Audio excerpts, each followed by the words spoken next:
Hi, this is Matt with Intergalactic Herald. Just going over my weekly Star Atlas news recap. This one will be a little different than the previous podcast, where I'm going to actually go ahead and give you some analysis on some of the things that happened this past week. So first, I wanted to go ahead and let you know why I started this podcast. So I've been sort of figuring things out and getting up to this one. One is how much time on the weekends do I have to make a podcast? Two, production, how to create one, set one up, things like that. So, but ultimately my goal is to have created a podcast that is sort of more of an analysis of the past week of Star Atlas news.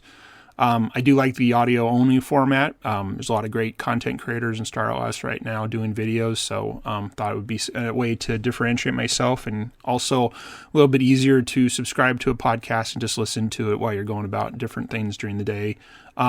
Two, you have those videos. You don't need another video. So I don't necessarily need to do another video show. So that's why, again, another reason why I thought an audio format might be interesting.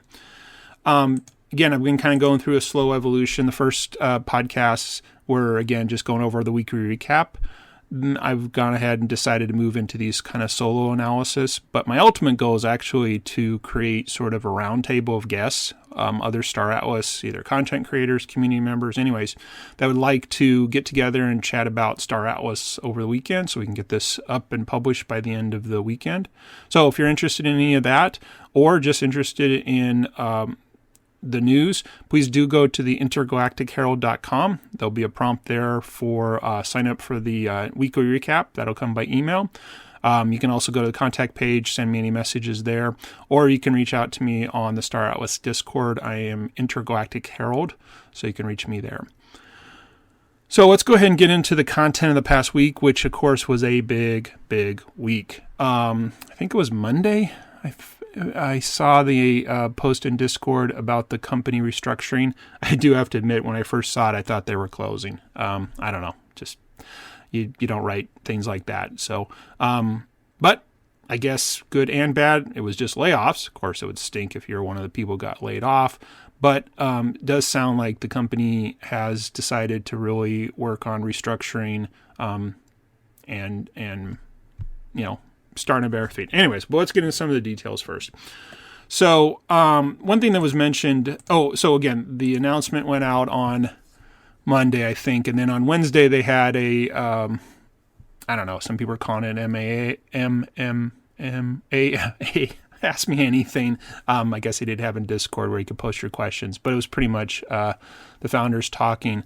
And so I wrote down some notes that we can go over about what it was, and I'll just kind of give you my thoughts on it. So one, and I do have to mention, I am a small business owner, so there are some of the things I'm more interested in, the business, the structure, the marketing plan, the revenue plans, things like that. And one thing that was mentioned was that layoffs are part of business, and that is very true. It's kind of hard, I think, separating it, especially when you are an employee, because you never want to be the person laid off. But if you step back and look at a business, whether private or public, people are resources to be managed, no different than software costs or rent on buildings or whatever. So there are times where layoffs are necessary.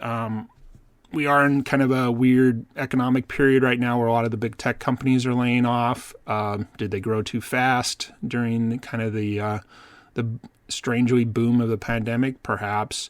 Is this an easy way to cut some top overhead? I think so. In the case of Star Atlas, though, the layoff seems both necessary for the cash flow reasons, but also kind of strategic.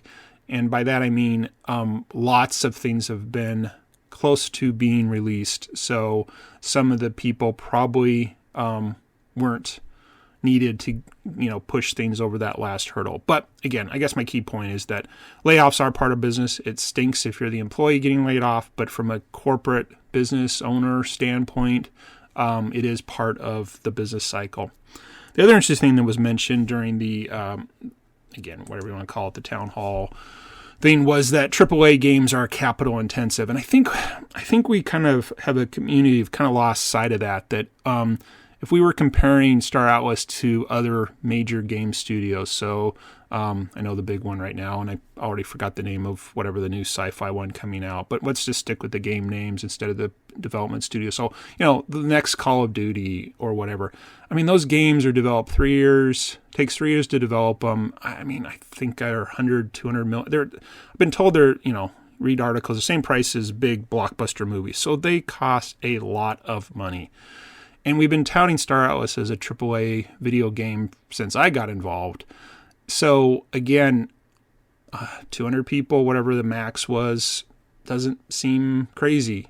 They're capital intensive. And other than the poster offerings and some of the ship sales, does seem like there hasn't been a lot of ways that the company's been able to bring in revenue in the last year or so. So I do think we have to keep that in mind that, again, AAA video games are capital intensive. One of the other interesting things I found that came out of it was, again, the acknowledgement that the initial kind of capital that came into Star Atlas was about $200 million. Maybe that's been mentioned before. Maybe I just didn't hear it in Discord. But that was the first time I had really heard that. And it was interesting when Michael Wagner, the CEO, broke it down on where some of that money went. And I think it was $15 million for FTX. I have to admit, when that one came out, I thought that was a big deal. And I'm kind of feeling like this was the meeting where there's that term, radical candor. Maybe it's not exactly in this principle. But again, they were very, very open through this entire meeting with so many different things. And it's not that they haven't been transparent before, nor do they have to be transparent. They're a private company. They can tell us what they want to. We're community. I know a lot of people say we're the investors. Yeah, but again, I don't know. We ask for a lot sometimes as customers, community members, whatever. But anyways, putting in context that $15 million for FTX in a $200 million initial capital seems almost like a drop in the bucket, which makes maybe even more sense why they sold off their stake, because it wasn't there. The other interesting thing was, I think it was a $30 million tax bill, which again, seems like a lot of money, but when you look at $200 million or whatever, again, I'm not a tax expert. I hire a bookkeeper for my stuff. You're going to pay some taxes. There's just no way around that. And then the third thing that was also very interesting, again, I wasn't around when the initial coins were offered, when the posters were offered. I got involved more in, I think it was December of 2001. I have to remember. Time goes by too much. Anyways, so most of that capital was already there before I got involved. But anyways, they mentioned how they had bought how much Atlas tokens. And again, it predates me, but I thought it was like something like 60 million. So anyways, you add all those up and it was like half of it went to just 3 things. I think that's really, really interesting because, of course, then the other half, or the other question is, where did the other half go? But again, we can think of it, I think, in scope of the layoffs. Employee salaries, maybe they didn't buy an office building or anything like that. I assume most of the employees are remote team from the beginning. But obviously paying all the outsourced development studios cost money. So, half went to things, half was probably used. So kind of makes sense. And again, I'm not saying they're broke today. In fact, sounds like they still have some runway. So anyways, I just found all that kind of financial information really interesting, and I'm really glad they shared it with the community. Another thing that was really interesting that came up was that all 3 founders, or I should say the remaining 3 founders, were on the live stream. Again, if you were in the Discord a few months back with one of the founders leaving, other than the CEO, Michael Wagner, being very, very outreach. I mean, he's in Discord all the time, did lots of the external media stuff.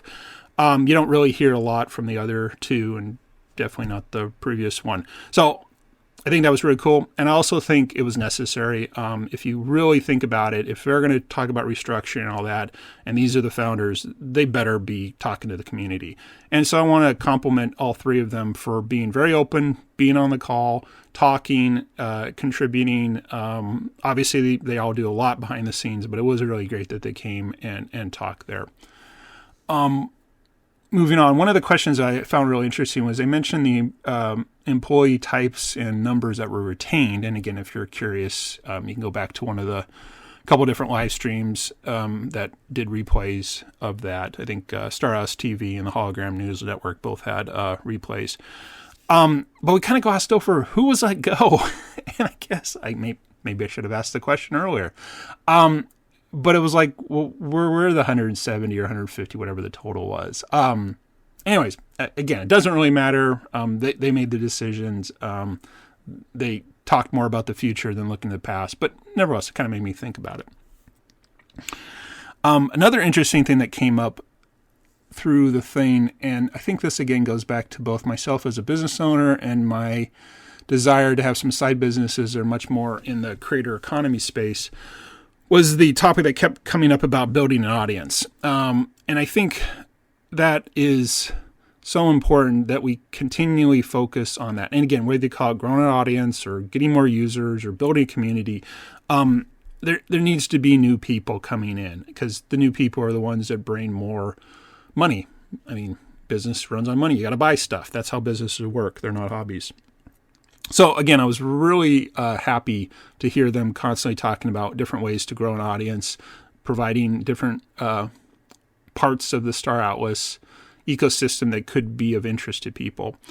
But going back to something I've been thinking about since I kind of came in and was trying to figure out, because again, when I came in during kind of just before the drop off in the Web3 space, I guess the bear market, was one thing that really intrigued me about Star Atlas that wasn't a traditional video game, but yet also wasn't a traditional is probably wrong, right? A new crypto thing, was that it did seem like that Star Atlas, the ecosystem, has at least three parts that I think are very crystal clear to divide it. One, of course, is the game. And we, of course, talk about the AAA UE5 game, but it was always talked about other games.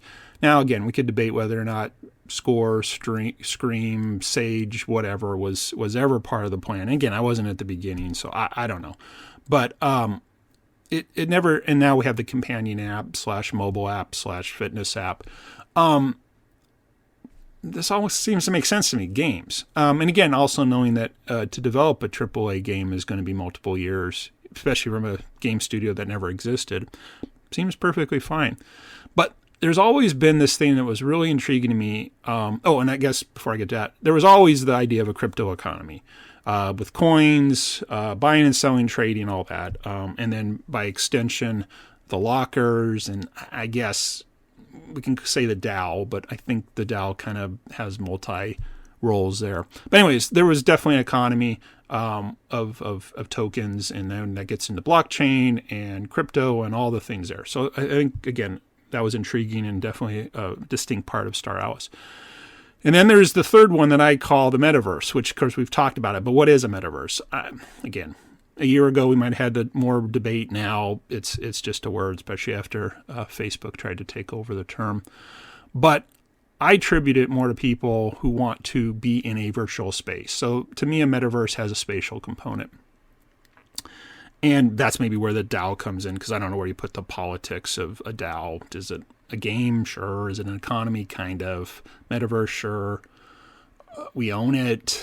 It can function like a constitution. Again, I'm not really sure. I'm still struggling where to put the DAO in this. But anyways, the point of all this is I think we have to think of Star Atlas not just as a game. And I think that's what's really interesting. Some people might want to be involved in everything. Others may only want to be in one aspect of it. That's awesome. That's what's new and unique about it. If you're in Call of Duty, you're in a game, period. If you're buying Bitcoin, you're in an economy. Again, metaverse is new, so we don't have a really good thing to say, oh, yeah, this is what a metaverse is, because we're designing it. But anyways, my point of all of this is to say that I think we have to never lose sight that we were never told that this is just a game. Yes, we saw the initial video, and that's a game. But constantly, and again, I'll give Michael Wigner a lot of credit for this. Every time I've heard him talk on everything, he's always emphasizing all these different aspects. I don't know if 1 billion people will ever get into the economy of Star Wars. Hey, but dream big. Why not? more power to them. You got to aim for the stars, pun intended. But again, I think we need to think about those. So when we look at different things that come out, I think we have to think of it as it was never just a game. There was always more parts to it. So, and this leads directly into the one thing that during the meeting that kind of, I think, went a little bit off the rails. But again, it was this idea of a poll and what do you want next? The mobile game, companion app, fitness app, or some UI user interface improvements for Rec, Sage. I don't know. The names change so much. I'll give Star Atlas credit for that. Somebody on that team loves to come up with brand names. Cool. I'm no fault to them. I mean, it's great. I just can't keep track of everything in the acronyms sometimes. But anyways, this is what I think is really interesting, is if you step back and think about, again, not just as a game, but actually as trying to develop these three parts, an ecosystem, a platform, whatever. Which of these actually brings more people in? And you could say both. If it doesn't look pretty, you're not going to get people want to play the game. But I do have to admit, the idea of this mobile game that you could actually run on your phone has nothing to do with crypto, has sort of a fitness component, which is very similar to, all the biometric things, or not biometric, but, quantified self, all the fitness apps, walking, get your steps. That then still has some gamified components if you're in the main game. Anyways, I think these are all some very, very interesting developments that really do show that they have been thinking about this whole thing in so many parallel paths. Now, quick aside, you could say, hey, they never stayed focused, they being the Star Atlas decision makers, by picking one thing and running until the end. But again, I kind of think they did pick all of these things. And again, fault them for being too just trying to do too many things or shooting for the moon or whatever phrase you want to use. But again, I think we have to look at what we have and where's the best thing. Having said that, polls are just polls. Surveys are surveys. I got my opinions. It's irrelevant. But going forward. So next topic. After we kind of got through a lot of the questions, they started... Again, I know it's called dropping alpha. I came from a generation where we called it beta, whatever. Anyways, they did drop a lot of new information. And again, I felt that was both good, but also very, very necessary at this point. If you're going to lay off so many people, not close a company, to say, well, we'll string this on, or as of course the inside joke, in 4 to 6 weeks. That's just not going to fly this week. So I was, again, very happy that they basically just shared everything. So from all the details of the mobile app to this new Sage Lab, which, again, not sure I completely understand, but again, that's for other content creators to figure this stuff out and educate so I can catch up on all this stuff. But again, release something early without perfect interface. Again, I think somebody was mentioning later about how was it EVE Online is basically for spreadsheet warriors or something. I'm like, oh, okay, cool. Yeah, let's do that. Fine. But again, I think, a lot of things were coming out, and I think that was really good. A lot of information was given about the showroom, what's going on with the UE5 development. Again, this was all great. So again, positives. Positives for sharing everything. So a couple other things they shared that caught my attention. One was something about a race scheduler, which again, I think goes back to the showroom, which goes back to the racing component. And I have to admit, for once, that finally feels like, oh, I get it. Yeah, a race. Because I was thinking, you just go in there, run around the track. People have been comparing it to Mario Kart, which again, back in the day, that was fun. I enjoyed it. We were also 4 of us sitting there. I'm sure it works, online too. But this idea, and I don't know if they're intending this, but I immediately thought, well, yeah, that's esports. Now we have a reason, you schedule a race and people know, and then there's a spectator mode. So again, I didn't really see the race component, maybe because those game style just wasn't appealing to me. But I'm like, okay, this feels really well thought out. And again, as an aside, I wouldn't be shocked that if wherever they sit, maybe they got their whiteboards, who knows, maybe they're all virtual.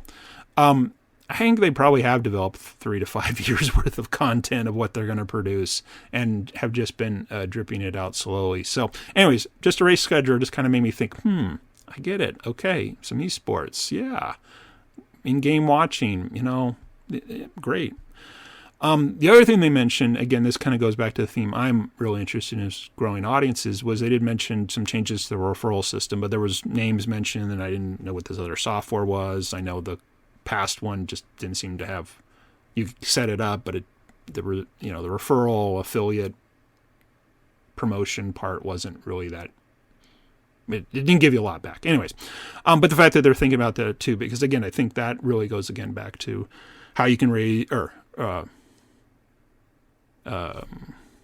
build an audience. So I think that was really great.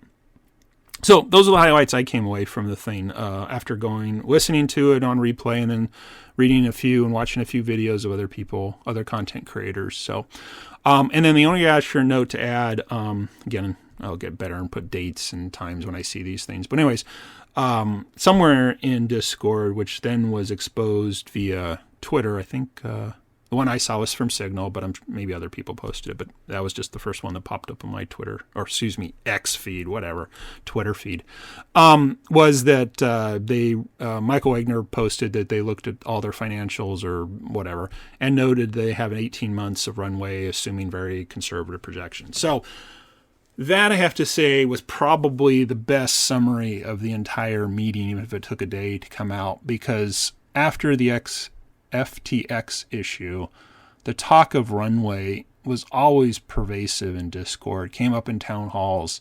And again, I think again, we just have this feeling, especially people who have, quote unquote, invested, bought ships, spent money, whether right or wrong, we want a return on our investment because it's an investment. If this was just a game and we paid $60 for it and we got to play it, I think we'd all have different things. And maybe that's right or wrong. I don't know. But again, if they're not going to be around in 6 months, then yeah, maybe I should sell now. Again, this is a whole part of the economy thing where, things get confused. Anyways, point being, 18 months. That's a long time. I think the runway question now will disappear. We'll be more focused on the game, what comes out. Is it fun? Is it not fun? Those are all natural things for gamers to think about. I do think we need to keep focused on how to bring more people in. How do we lower the barriers to entry? How do we teach crypto to the people that aren't crypto savvy? If there's nothing wrong with being crypto bros or gals, whatever, and that's your focus and that's what you find cool. But I'm in it for gaming. I want to play a game. I like to have the different aspects of the metaverse, crypto, and things like that. But that I like space. I like sci-fi. That's what intrigued me to do this, and then I can learn crypto and some other things. So this was all a positive. But nothing can be sustainable. No business can sustain without customers. So I think, again, we need to always be focused as a community. Hopefully Star Atlas, I think Star Atlas is definitely focused on this, is how to bring more people into there. Because without that, there's no revenue and no way in the world this can be self-sustainable. Forget price of tokens and all that. So anyways, that's it. That's my thoughts of the week. In summary, this week pretty much, as I was going through all those things, anything before Monday just doesn't even seem to register anymore. We're doing another Never Alone mission campaign. Yeah, okay. Until I put out new things, that just not going to move anybody to think about it. So anyways, those are my thoughts for the week. Just want to do my sort of places you can find me, things I'm working on. Hopefully you'd be interested in some of these as you can. So again, first is, if you'd like to join me on one of these week in review podcasts, I'd love to have guests so we can all chat about topics. The topic list is the weekly recap. So if you want to go to intergalacticherald.com, you should see a pop-up in a few seconds, but just click the weekly recap or the newsletter and sign up for that, and then that'll come to your mailbox each Sunday night. I'm also working on 2 other Star Atlas projects. Ironically, I was supposed to I was going to announce them at the Alice Brew on that Wednesday when the meeting took over. So I'd been pushing really hard to get everything ready, but oh well, life happens. So the two things, and again, I want to thank Star Atlas for their builder program. I think this is, again, a really awesome opportunity that anyone who wants to try something, has some ideas, could start different efforts / businesses. So one, I am very interested in the merch store use of the IP. So I have launched a intro to my merch store. So it's called Intergalactic Gear. You can go to intergalacticgear.com. There's nothing to buy yet because I want to hear from you guys. What do you guys want to buy? Sure, I can put shirts and t-shirts and mugs and whatever. But I'm really interested in community and driving, seeing what the community wants to buy, selfishly, because if you don't want it, why should I build it?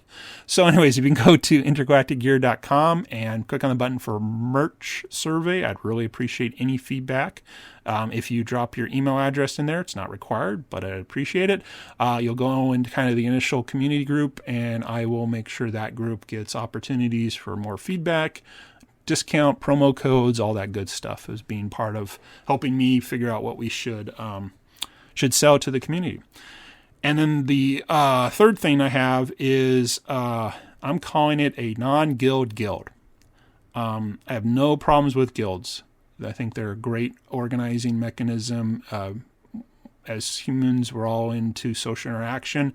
Online is awesome. I don't have time to be part of a traditional guild.